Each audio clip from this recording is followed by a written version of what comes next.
à toutes, bonjour à tous. Nous allons illustrer ici le changement de situation administrative d'un collaborateur, lequel passe immédiatement d'un contrat à durée déterminée à un contrat à durée indéterminée, et ce au 1er juillet 2024.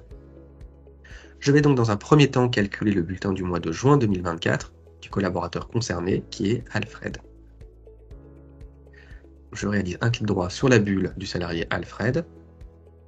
J'accède à son bulletin du mois de juin et observe le déclenchement d'une indemnité de précarité et d'une indemnité compensatrice de congés payés, ce qui est normal dans la mesure où je n'ai pas encore enregistré le contrat à durée indéterminée sur la fiche du salarié. Je vais donc maintenant supprimer le bulletin du mois de juin de ce salarié et accéder à sa fiche collaborateur afin d'apporter un certain nombre de modifications.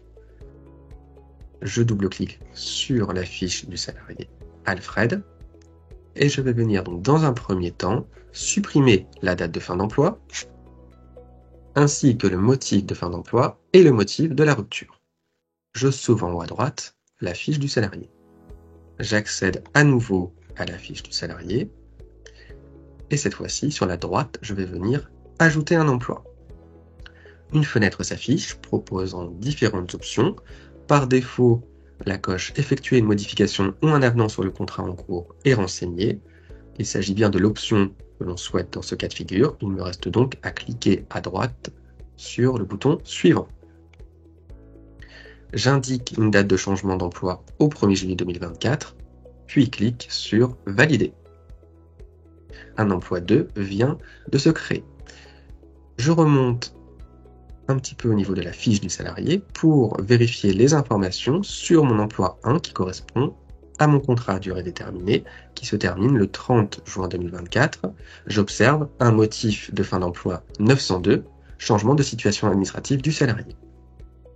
Je redescends sur ma fiche collaborateur au niveau de l'emploi numéro 2 et je vais modifier le code du contrat de travail de façon à indiquer le contrat en CDI au 1er juillet 2024 et je vérifie la présence du motif de début d'emploi 901, changement de situation administrative du salarié.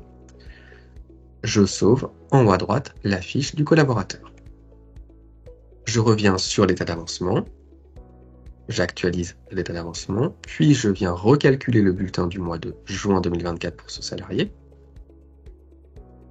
La présentation du bulletin doit être différente, puisque je n'ai plus observé le déclenchement de l'indemnité de précarité ni l'indemnité compensatrice de congés payés.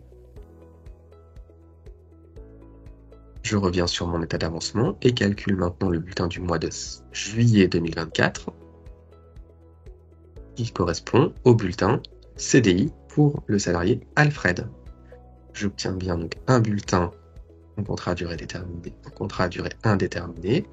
Je vérifie sur la droite, au niveau de la zone compteur congés payés, le report des informations. Je constate bien l'alimentation de mon compteur N-1 et de mon compteur N. Les données congés sont donc bien reprises sur ce bulletin en CDI. Par conséquent, le changement de situation d'un contrat à durée déterminée à un contrat à durée indéterminée a bien été pris en considération. Je vous remercie de votre attention. À bientôt.